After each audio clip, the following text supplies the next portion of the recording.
नमस्कार, स्वागत है आपका बुलेटिन में। मैं हूं आपके साथ शुक्ला। लखनऊ से खबर आपको बता देते हैं। सूत्रों के हवालों से बड़ी खबर, हिंदू सम्मेलन करवाने की तैयारी में है बीजेपी। बता दें कि जनवरी में बड़ा हिंदू सम्मेलन करवाने की तैयारी, सूत्रों के हवालों से खबर आपको बता रहे हैं। शताब्दी वर्ष में हो रहे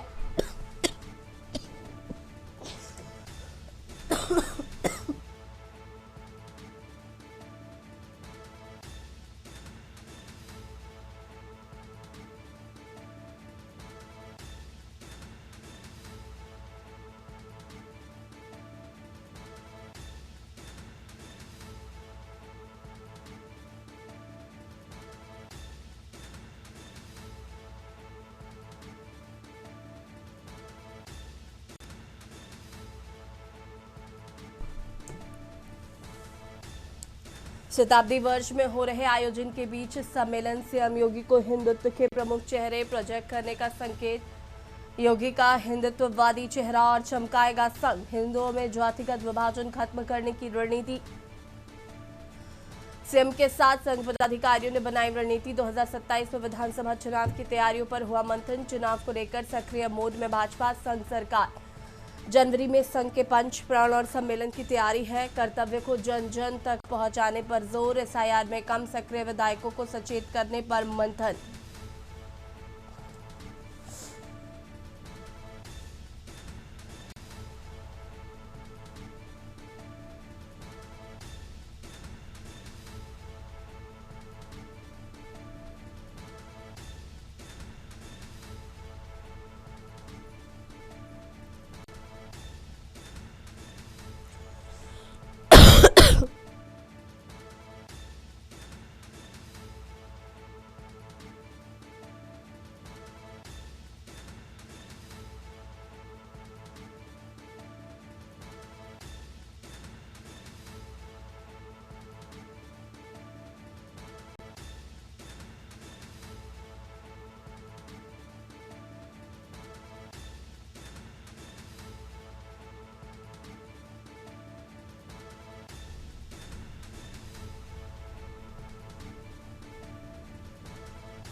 जनवरी में संघ के पंच प्रण और सम्मेलन की तैयारी।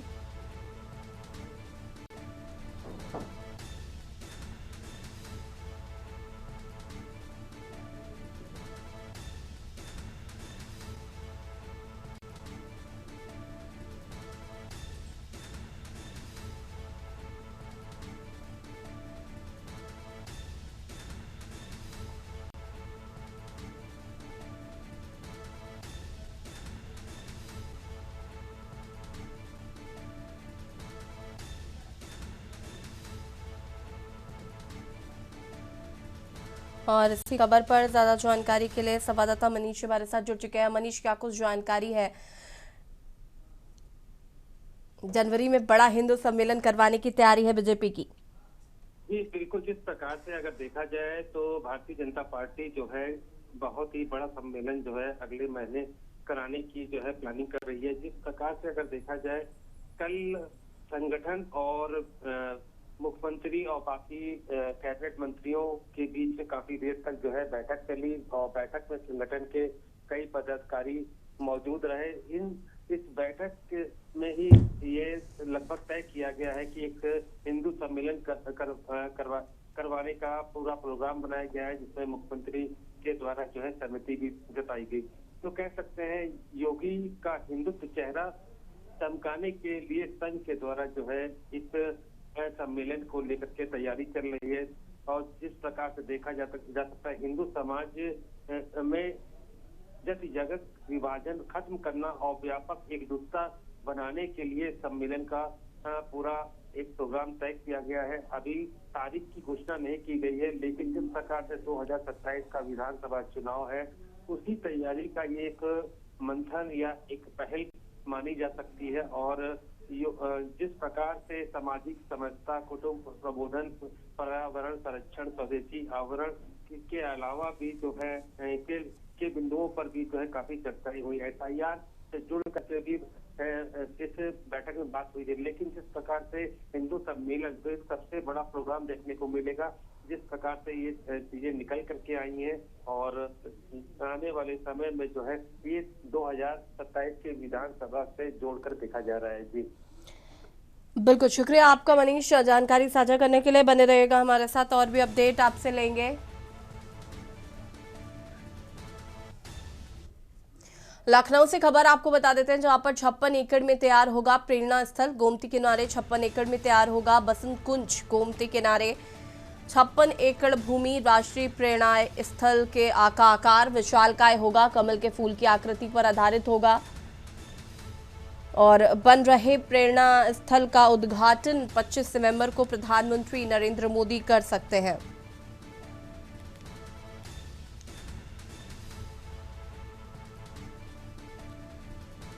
अटल बिहारी वाजपेयी दीनदयाल उपाध्याय को होगा समर्पित। डॉक्टर श्यामा प्रसाद मुखर्जी को भी समर्पित होगा। विशाल मंच कमल के फूल की आकृति में डिजाइन हुआ।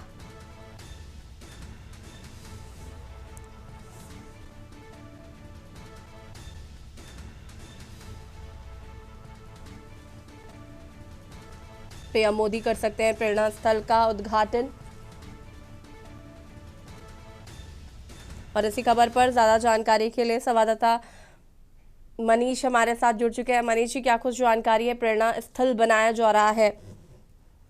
जी बिल्कुल, जिस प्रकार से देखा जाए प्रेरणा स्थल जो लखनऊ के बसंत कुंज गोमती तट के किनारे जो है 56 एकड़ में इसको तैयार किया जा रहा है। जिस प्रकार से देखा जा सकता है कि इस स्थल की जो खूबसूरती है और कमल फूल की आकृति पर जो है इसकी डिजाइन जो है पूरी तरीके से बनाई गई है। कमल की आकृति और प्रेरणा स्थल पूर्व प्रधानमंत्री अटल बिहारी वाजपेयी और पंडित दीनदयाल उपाध्याय और डॉक्टर श्याम प्रसाद मुखर्जी के को समर्पित होगा। तो कहा जा सकता है कि बड़े मौके पर जो है प्रधानमंत्री मौके पर पहुंच करके जो है इस प्रेरणा स्थल का जो है उनके द्वारा उद्घाटन भी की होने की संभावना है। अभी इसकी पुष्टि अभी सरकारी नहीं हुई, लेकिन जिस प्रकार से 56 एकड़ में इस प्रेरणा स्थल को तैयार किया जा रहा है, तो सभी लोग यह अनुमान लगा रहे हैं कि इस उद्घाटन को करने के लिए इसका तो प्रधानमंत्री मौके पर पहुंचेंगे, क्योंकि काफी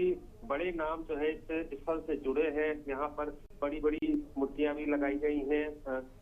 अटल बिहारी वाजपेयी, दीनदयाल उपाध्याय और डॉक्टर श्याम प्रसाद मुखर्जी। तो माना जा सकता है कि अटल इस पूरी योजना को तैयार होने के बाद जो है 25 तारीख जो है इसकी तिथि रखी गई है और इसी को लेकर एनडीए लगातार तारीख से पहले इस पूरे काम को कंप्लीट करा करके इसके उद्घाटन की तैयारी कर रहा है। जी शुक्रिया आपका जानकारी साझा करने के लिए। और बता दें कि बसंत कुंज गोमती किनारे 56 एकड़ पर बनेगा प्रेरणा स्थल। सोनभद्र से खबर आपको बता देते हैं, जहां पर समाजवादी पार्टी के कार्यकर्ताओं का प्रदर्शन। सीएमओ कार्यालय पर सपा ने किया विरोध प्रदर्शन। बता दें कि मेडिकल स्टोर पर अवैध नशीली दवा बिक्री का विरोध। सपा जिला सचिव प्रमोद यादव की अध्यक्षता प्रदर्शन। नशीली दवाओं की बिक्री की जांच को लेकर प्रदर्शन।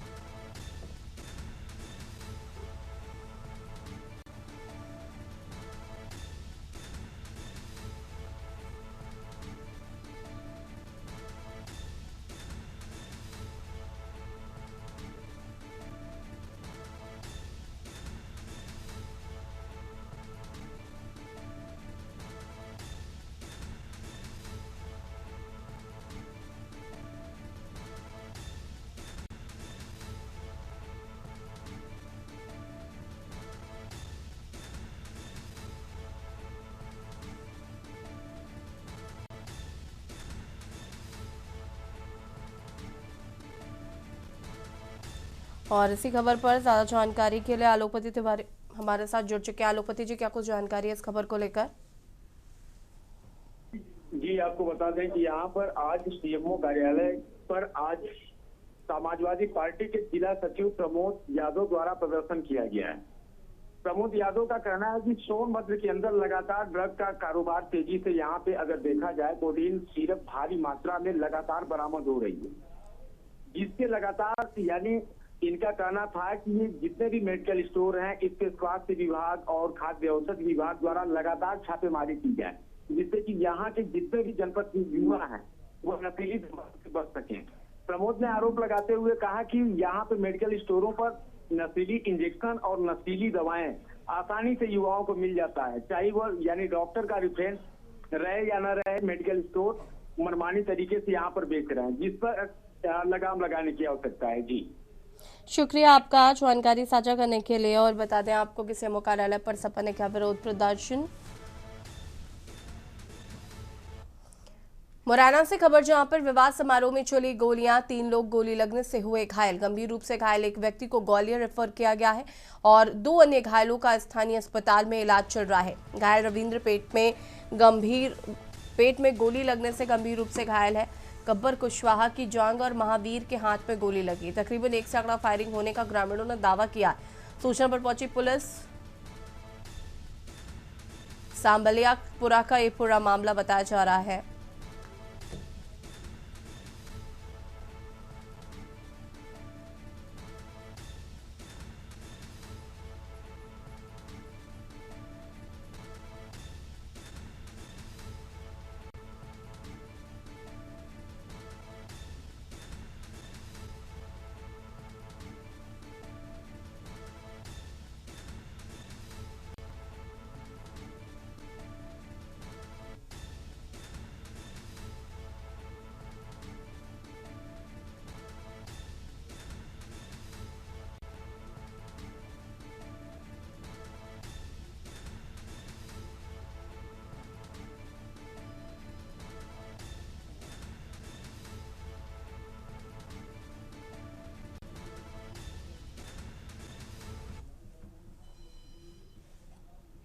हरदोई से खबर, जहां पर संदिग्ध परिस्थितियों में विवाहिता की मौत, परिजनों ने दहेज हत्या का लगाया गंभीर आरोप। बता दें कि शिकायत के बावजूद भी नहीं दर्ज हुआ मुकदमा। न्याय के लिए दर दर भटक रहे हैं परिजन।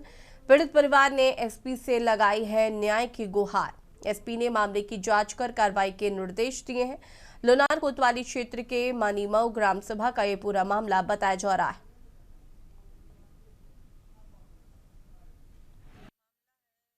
लड़की थी ऋचा सिंह, तो उसको फरवरी में शादी हुई थी।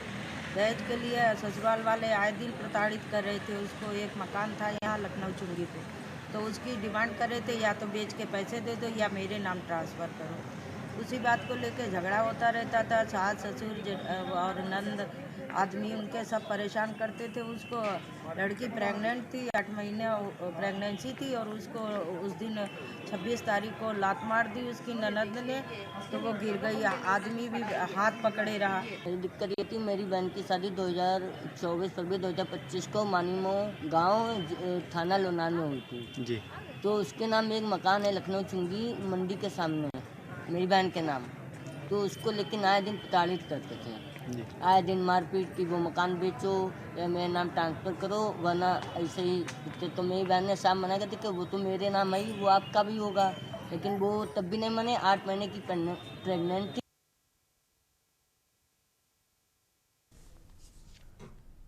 बुलंदशहर में दवाइयों के 10 नमूने फेल। 148 नमूनों में से दवाइयों के 10 नमूने खरे नहीं उतरे। सेट्रोजीन समेत एंटीबायोटिक दवाइयों के 10 नमूने जांच में फेल पाए गए। कफ सिरप के 12 नमूनों की रिपोर्ट आई। कफ सिरप के भी सभी नमूने हुए पास। मानक में फेल निकली दवाइयों में मिली भारी कमी। मानक से कम इस्तेमाल किए गए थे लाभकारी रसायन।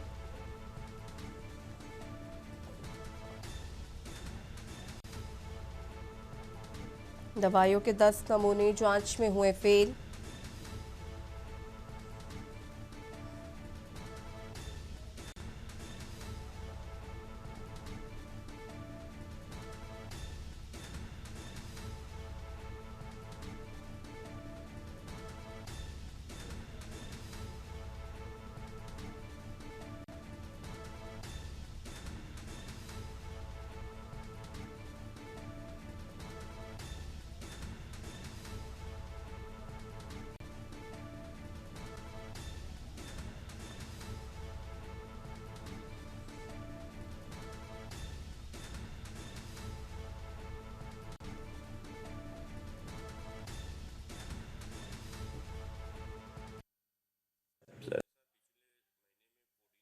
का कुछ प्रॉब्लम आई थी एक बच्चे को लेकर के, तो उसमें जनपद बुलंदशहर से कुल 40 नमूने लिए गए थे, जिसमें अब तक के 12 नमूने का रिजल्ट आ गया है, जिसमें वो पास पाए गए, मानक स्तर के पाए गए।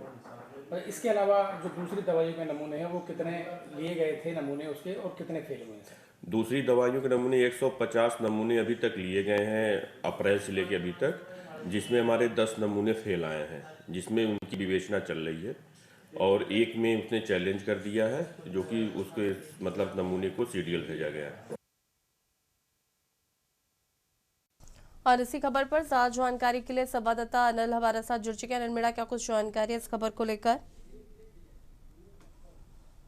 जिस तरह से जो खांसी जो सिरप थे उनको पीने से जो कई राज्यों में मौत हुई थी, उसको लेकर जनपद बुलंदशहर में एक अभियान चलाया गया था। अभियान चलाने के दौरान अगर बात की अप्रैल से और अब तक 150 के करीब और नमूने लिए गए थे, जिनमें की बात की जाए नमूनों की जो रिपोर्ट आई है वो लगभग नमूने पास पाए गए, लेकिन जो सभी नमूनों की बात है उसमें 10 नमूने फेल पाए गए हैं, जो कि उनके जो मानक के अनुसार जो उनमें मात्रा होनी चाहिए वो नहीं पाई गई है। तो उसी को लेकर जो ड्रग विभाग है वो जांच कर रहा है कि आखिरकार ये जो कंपनी है इसमें मानक के अनुसार जो लाभकारी जो होने चाहिए, जो रासायनिक होने चाहिए थे वो नहीं मिले हैं। तो उन दवाओं पर हालांकि जनपद बुलंदशहर में बैन लगा दिया गया है और उनकी जांच सैंपलिंग कराई जा रही है। हालांकि जो ड्रग विभाग है उनका कहना गया है अभी भी सैंपलिंग और ली जा रही है, और भी जो सिट्राजिन जो गोली है उसमें भी जो मात्रा है वो कम पाई गई है। तो उसको लेकर कंपनियों को नोटिस भी जारी किए गए हैं जनपद बुलंदशहर के ड्रग इंस्पेक्टर की तरफ से। तो लगातार देखा जाएगा जो जनपद बुलंदशहर की जो ड्रग विभाग की जो टीम है लगातार सैंपलिंग लेने के साथ जो रिपोर्ट आते हैं उनको भी मीडिया के साथ साथ उनको मीडिया को बता रही है, तमाम पहलुओं पर जांच की उसको जानकारी दे रही है, जिससे जिनसे ज्यादा जो दवाइयां उनसे बचा जा सके और लगातार जो मौत हुई थी उनसे बचा जा सके। तो उसको लेकर जनपद बुलंदशहर ड्रग विभाग पूरी तरह से अलर्ट है और लगातार जो डीएम है वो डीएम की निगरानी में पूरी तरह से जो जनपद बुलंदशहर ड्रग विभाग काम कर रहा है, और डीएम ने पहले तक निर्देश दिए थे कि कहीं भी किसी तरह कोई लापरवाही। ठीक है अनिल, शुक्रिया आपका जानकारी साझा करने के लिए।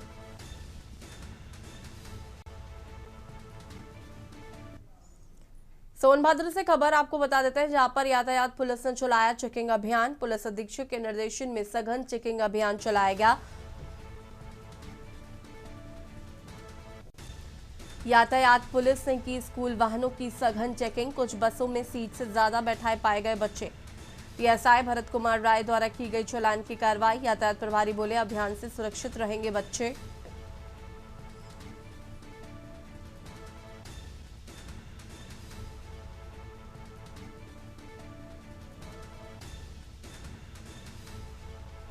यातायात पुलिस ने स्कूल वाहनों की सघन चेकिंग।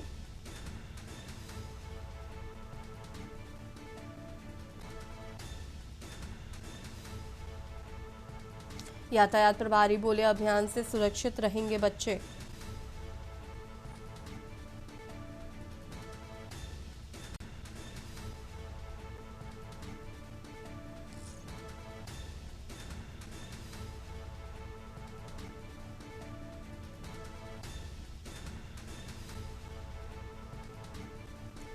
आलोकपति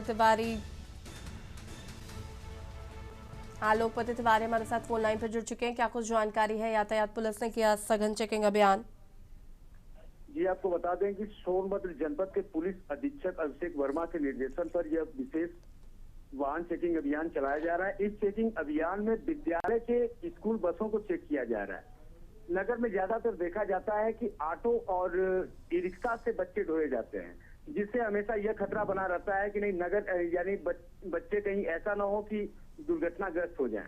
जिसको देखते हुए आज यातायात पुलिस द्वारा यानी अगर देखा जाए तो यहाँ पर के शुक्ला यातायात प्रभारी द्वारा लगातार अपनी टीम के साथ हर एक चौराहों पर चेकिंग किया जा रहा है, जिससे कि कितने बच्चे कितने सीट की बसें हैं, कितने बच्चों को बैठाया जा रहा है।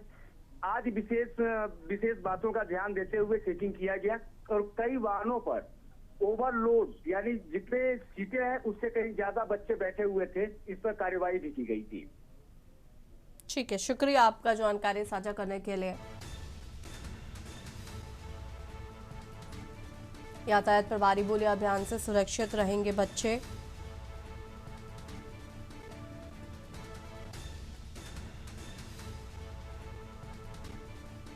यातायात पुलिस ने चलाया सघन चेकिंग अभियान। सोनभद्र से खबर आपको बता रहे हैं, यातायात पुलिस ने की स्कूल वाहनों की सघन चेकिंग।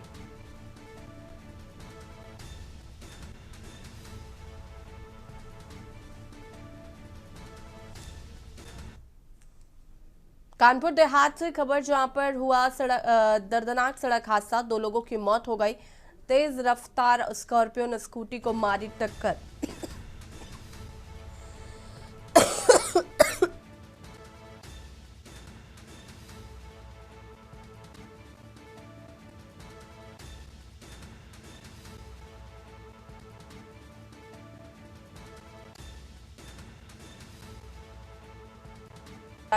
तेज टक्कर के बाद कार में फंसी स्कूटी, कार चालक स्कूटी समेत दोनों को दूर तक घसीटा। घटनास्थल पर ही मां और बेटे की दर्दनाक मौत हो गई। बता दें कि हादसे के बाद कार सवार मौके से फरार हो गया है। राहगीरों ने तत्काल पुलिस को सूचना दी। कानपुर नगर से घर लौट रहे थे स्कूटी सवार मां बेटे। शिवली कोतवाली क्षेत्र के बागपुर गांव के पास की घटना बताई जा रही है।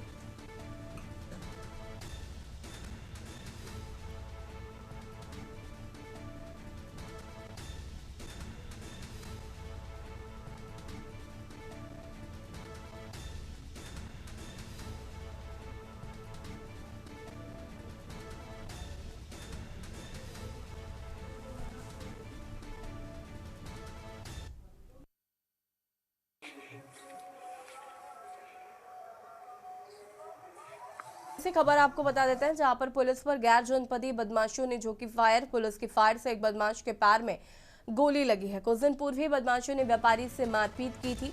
मूंगफली व्यापारी से की थी बदमाशों ने मारपीट के दौरान आरोपियों ने की थी फायरिंग। घटना में वांछित आरोपियों के साथ हुई मुठभेड़। पुलिस ने अलाउद्दीन सद्दाम को किया गिरफ्तार। पकड़े गए दोनों आरोपी जनपद सीतापुर के रहने वाले हैं। पिहानी कोतवाली पुलिस ने आरोपियों को पकड़ा।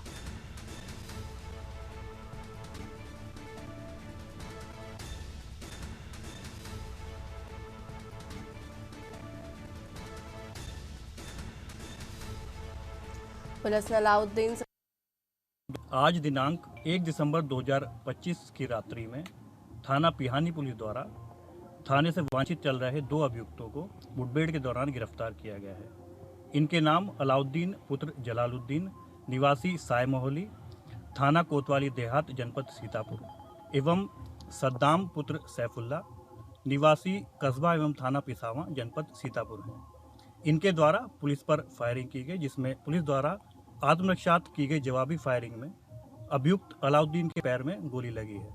इनके पास से एक तमंचा, 2 जिंदा कारतूस, एक खोखा कारतूस एवं एक मोटरसाइकिल बरामद की गई है। कानपुर से खबर, जहां पर मंदिर प्रांगण में मुस्लिम युवकों का हंगामा, विरोध करने पर पुजारी संग गाली गलौज। बता दें कि अभद्रता की गई। महिला श्रद्धालुओं से आए दिन करते हैं घिनौनी हरकत। अभद्रता करने का वीडियो सोशल मीडिया पर वायरल हो रहा है। मदनपुर गांव के पास बना है प्राचीन शिव मंदिर। तुम लोग अगर ये सब किसी बड़े विवाद के इंतजार में रेवना थाना पुलिस। क्यों परेशान हो? ऐसे काम करोगे तो जगह क्या रह जाएगी भाई जगह क्या रह जाएगी? आप बताएं। नहीं मान लिया। हाँ, आप हम इसको देवस्थान बना रहे हैं, आप इसको दूसरा स्थान बनाने जा रहे हैं।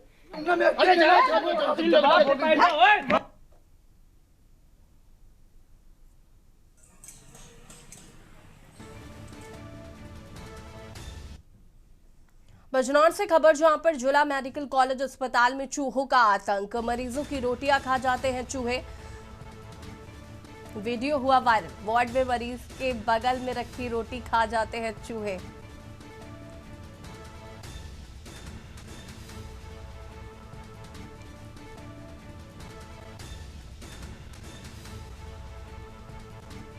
किसी परेशान तीमारदार ने वीडियो बनाकर किया वायरल। चूहों से मरीजों के संक्रमित होने का बना रहता है भय। भाई है शावेद जी, तो इसका मोलेरा भाई वहाँ पे एडमिट है सरकारी हॉस्पिटल में। जी। मुझे खाना देने गए थे। अच्छा। उसके बारे में पूछने गए थे कैसी हालत है, कैसी कंडीशन है। हाँ। तो वहाँ की स्थिति बहुत खराब है। अच्छा। तो बेड ही सही है और चलिए तो एडिशनल बात है, बेड सही नहीं है, बात की बात है। वहाँ पे हमने देखा एक मरीज सो रहा था, मरीज का खाना चूहा खा रहा है। अच्छा। अस्पताल जो है मरीज सही होने जा रहा है, जब चूहा वो खाना खा रहा है वही खाना मरीज खा रहा है। तो भाई वो सही होगा। अच्छा, वो ज्यादा बीमार जो होगा, चिकित्सालय के यह हालत है, तो प्राइवेट के क्या होगा। बड़ा और बटन मिलता ही देखते रहिए न्यूज़ इंडिया। नमस्कार।